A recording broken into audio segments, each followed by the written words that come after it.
नमस्कार साथियों, आपके अपने YouTube चैनल ओम सर यूट्यूब चैनल पे आपका स्वागत है।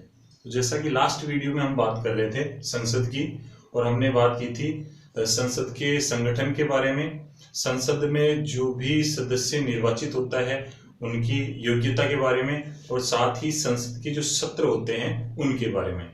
आज हम जो बात करेंगे, सबसे पहले वो बात करेंगे संसद में जो संविधान के अंतर्गत संसद की कार्रवाई के संचालन के लिए जो भाषाएं निर्धारित की गई है उसके बारे में। तो संसद की यहाँ पे हम चर्चा कर रहे हैं संसद की भाषा के बारे में।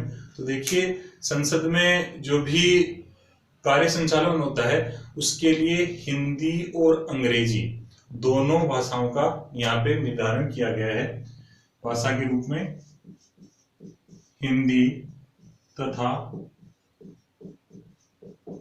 अंग्रेजी, इन दोनों भाषाओं को संविधान के अंतर्गत संसद की कार्य संचालन के लिए भाषा मानी गई है। लेकिन उसके साथ में ही ये भी यहाँ पे उल्लेख है कि यदि कोई भी संसद का सदस्य है और उसे हिंदी और अंग्रेजी दोनों भाषाएं नहीं आती है तो वह अपनी बात रखने के लिए अपनी मातृभाषा का प्रयोग कर सकता है। तो ये हुई भाषा की बात। आगे हम बात करते हैं संसद के कोरम के बारे में। कोरम होता है गणपूर्ति। तो देखिए, यहाँ पे संसद की जो गणपूर्ति है, कोरम है। तो देखिए, गणपूर्ति कोरम होती क्या है आप जानते हैं, लेकिन फिर भी मैं यहाँ पे बताना चाहूंगा। कोरम होता है किसी भी सदन में जो न्यूनतम सदस्य संख्या होती है उस सदन की कार्यवाही के संचालन के लिए, मतलब जो हमारे दोनों सदन हैं उनकी कार्यवाही के संचालन के लिए जो न्यूनतम सदस्य संख्या होती है उसे हम कहते हैं कोरम या गणपूर्ति। तो यहाँ पे हमारे जो संसद है, दोनों सदन हैं, उसके लिए कोरम जो रखी गई है वो रखी गई है संसद के कुल सदस्यों का 10वां भाग। ध्यान दीजिएगा, यहाँ पे संसद के जो कुल सदस्य हैं, जो कुल सदस्य हैं उनका 10वां भाग। अगर संसद के जो कुल सदस्य हैं उनका 10वें भाग के जो सदस्य उपस्थित रहेंगे तब उस सदन की कार्यवाही का संचालन किया जाएगा, तब तक वो सदन चल नहीं सकता है। तो अब यहाँ पे हम बात करते हैं दोनों सदन की। तो जैसे लोकसभा जो है यहाँ पे दोस्तों, तो लोकसभा में जैसे कुल सदस्य हैं 545। अब यदि आपको लोकसभा की कार्यवाही संचालन करनी है तो इसके लिए जो कोरम है वो है 55, मतलब 55 सदस्य रहेंगे तो वहां पे लोकसभा की कार्यवाही का संचालन किया जाएगा।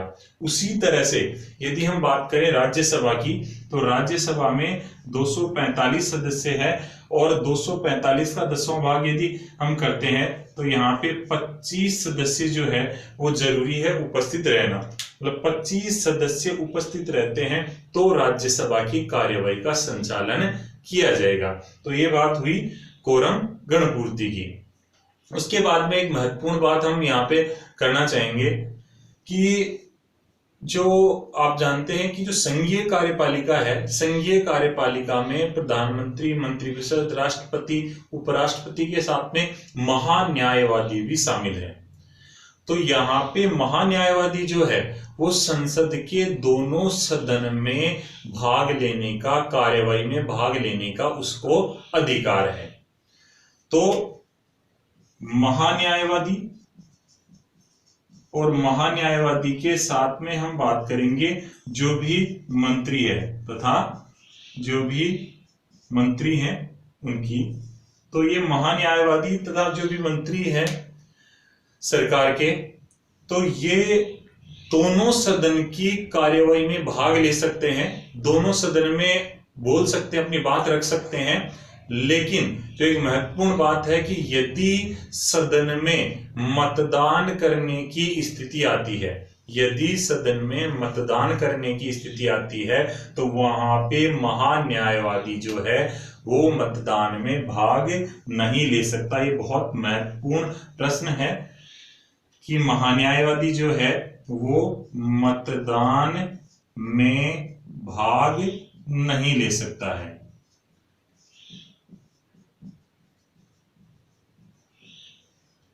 बात करें मंत्री की, तो जो मंत्री हैं दोनों सदन की कार्रवाई में भाग ले सकते हैं, लेकिन यदि मतदान की स्थिति आती है तो जो मंत्री है वे उसी सदन में मतदान करेंगे जिस सदन के वे सदस्य हैं। तो यहां पे देखिए जो हमने पढ़ा है, तो आगे बढ़ने से पहले एक बार हम फिर से इसको देख लेते हैं ताकि जो प्रश्न यहाँ पे बन सकते हैं उनका हम सही तरह से उनके जवाब दे सकें। तो सबसे पहले संसद के बारे में जो बात चल रही है हमारी आज, तो भाषा की, संसद की आधिकारिक भाषा कौन सी है, संसद के जो भी कार्यवाही का संचालन किया जाता है किन भाषाओं में किया जा सकता है, तो वो इसका सही उत्तर होगा आपका हिंदी और अंग्रेजी भाषा में संसद की जो भी कार्य संचालन है वो होता है। उसके बाद में आपका जो प्रश्न बन सकता है कि जो दोनों सदन हैं भारत के संसद के, उन दोनों सदन के जो कोरम है, गणपूर्ति है, वो कितनी है, तो वो है कुल सदस्य संख्या का 10वां भाग। जो सदन की कुल सदस्य संख्या है उसका 10वां भाग। अगर अलग से आपको प्रश्न यहाँ पे पूछा जाता है कि लोकसभा की कोरम गणपूर्ति कितनी है, तो आपका जवाब आएगा 55 सदस्य। इसी तरह से यदि राज्यसभा के बारे में पूछा जाता है कि राज्यसभा की गणपूर्ति कोरम कितनी है, तो इसका बिल्कुल सही उत्तर है 25 सदस्य। उसके बाद में जो हमने बात की है महान्यायवादी तथा मंत्रियों की, कि महान्यायवादी और जो मंत्रीगण हैं वो राज्यसभा और लोकसभा दोनों सदनों की कार्यवाही में भाग ले सकते हैं, लेकिन जब मतदान की बात आती है तो यहाँ पे महान्यायवादी मतदान में भाग नहीं ले सकता है। साथ में जो मंत्री हैं, मंत्री उस सदन में मतदान कर पाएंगे जिस सदन के वे सदस्य हैं।